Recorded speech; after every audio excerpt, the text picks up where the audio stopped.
धर्मपाल गुलाटी की प्रेरणादायक कहानी। कैसे तांगा चलाने वाला बना मसालों दुनिया बादशाह। दोस्तों, आप सब ने टीवी पर एमडीएस मसालों का विज्ञापन तो देखा ही होगा। इस विज्ञापन में आपको हमेशा एक बुजुर्ग व्यक्ति दिखते हैं, ऊर्जा के साथ मसालों का विज्ञापन करते हैं। इस बुजुर्ग व्यक्ति को देखकर आप सब भी नहीं सकते कि बुजुर्ग वह महान का प्रधान व्यक्ति है जिनकी जिंदगी हजारों उद्यमियों के लिए प्रेरणा स्रोत बनी हुई है। दोस्तों, ये बुजुर्ग व्यक्ति ही एमटीएच कंपनी के मालिक धर्मपाल गुलाटी है, जिन्हें भारत में मसालों का बादशाह कहा जाता है। मसालों के राजा कहे जाने वाले महाराज धर्मपाल गुलाटी का जन्म 27 मार्च 1923 को पाकिस्तान के सियालकोट में एक सामान्य परिवार में हुआ था। उनके पिता महाराज चुन्नीलाल एक सामाजिक संगठन में काम करते थे। इसी ऑर्गेनाइजेशन में चुन्नीलाल जी ने अपने मसालों का एक छोटा कारोबार खोला था जिसका नाम महाशयन देहाई पीवीटी.ltd था। धर्मपाल गुलाटी बचपन से ही काफी चंचल प्रवृत्ति के थे और उनका पढ़ाई लिखाई में बिल्कुल मन नहीं लगता था। हर माता पिता की तरह चुन्नीलाल गुलाटी वे चाहते थे कि उनका बेटा पढ़े लिखे और बड़ा आदमी बने, पर जब वे अपने बेटे को देखे तो उन्हें काफी निराशा होती। धर्मपाल गुलाटी ने जैसे तैसे करके चौथी कक्षा पास तो कर ले, तुरंत जब उन्होंने 5वीं क्लास की परीक्षा दी तो फेल हो गए। पढ़ाई लिखाई में उत्साह नहीं होने के कारण और 5वीं में फेल हो जाने के कारण धर्मपाल गुलाटी ने पढ़ाई को छोड़ने का निश्चय कर लिया। अपने बेटे के इस तरह पढ़ाई छोड़ने की बात से उनके पिता को काफी निराशा हो गई थी। 15 साल की उम्र तक आते आते धर्म गुलाटी जी सैकड़ों काम किए पर किसी भी काम में ज्यादा दिन तक नहीं टिक पाए। अपने बेटे के इस चंचल मन को देखकर चुन्नीलाल गुलाटी ने यह फैसला लिया कि वे अपने बेटे से ही अपने दुकान मिर्च मसाले वाले में काम कराएंगे और व्यवसाय की गुद सिखाएंगे।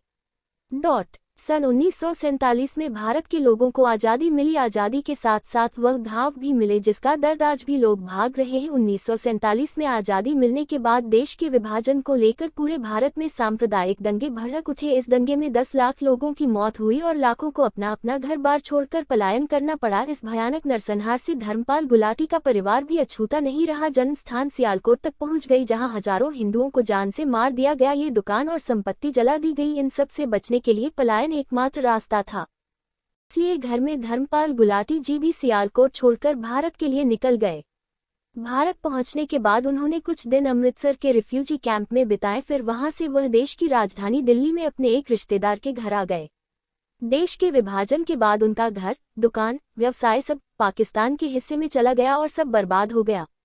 धर्मपाल गुलाटी जब पाकिस्तान हिंदुस्तान आए थे तब उनके पास कुछ पैसे थे। इसी पैसों से अतः उन्होंने एक तांगा घोड़ा गाड़ी खरीदी और तंग चलाने लगे। धर्मपाल गुलाटी ने कुछ दिनों तक तांगा चलाया, फिर उन पर उनकी चंचल मन की प्रवृत्ति होने लगी। क्योंकि तांगा चलाकर इतने पैसे नहीं मिल पा रहे थे कि अपने परिवार का खर्च चला सके, अतः में उन्होंने तांगा चलाने का काम छोड़ दिया। तांगा चलाने छोड़ने यह बात उन्होंने अपने पुराने व्यवसाय में शुरुआत करने का निर्णय लिया, परंतु वह इतना आसान नहीं होने वाला था क्योंकि अब वे सियालकोट में नहीं थे बल्कि दिल्ली में थे, जहां उनके पास कुछ नहीं था। सियालकोट में उनके पिता की अपनी दुकान थी। वे क्षेत्र के सबसे अच्छे मसाला के व्यापारी थे और वह सारे संसाधन मौजूद थे। उनकी मसालों की दुकान अपने क्षेत्र में नाम और गुडविल हासिल कर चुकी थी और एक अच्छा कस्टमर बेस भी था, परंतु दिल्ली में यहाँ उन्हें कोई जानता तक नहीं था। धर्मपाल गुलाटी को अब फिर से जीरो से शुरुआत करनी थी, परंतु धर्मपाल गुलाटी इन सब से घबराए नहीं क्योंकि उन्हें मसाले के व्यवसाय में काफी अनुभव था। वे खुद अपने पिता के साथ मसाला पीसने थे। अपने पिता द्वारा किए गए कार्यों और सिखाए गए व्यवसाय गुरु से प्रेरित होकर उन्होंने फिर से अपनी पुश्तैनी व्यवसाय शुरू किया और मसालों के बादशाह बने। अपने मेहनत, संघर्ष और मजबूत इरादों से धर्मपाल गुलाटी ने वह कर दिखाया जो आज देश के युवा व्यवसायियों और एंटरप्रेन्योर के लिए प्रेरणा बना हुआ है। पिता द्वारा शौक पर गए कारोबार का न सिर्फ बढ़ाया बल्कि उसे एक ब्रांड बनाया, वह ब्रांड जिसका इस्तेमाल तकरीबन भारत के हर घर में होता है। बहुत कम लोग ही महाराज जी की सफलता के पीछे के कठिन परिश्रम को जानते हैं।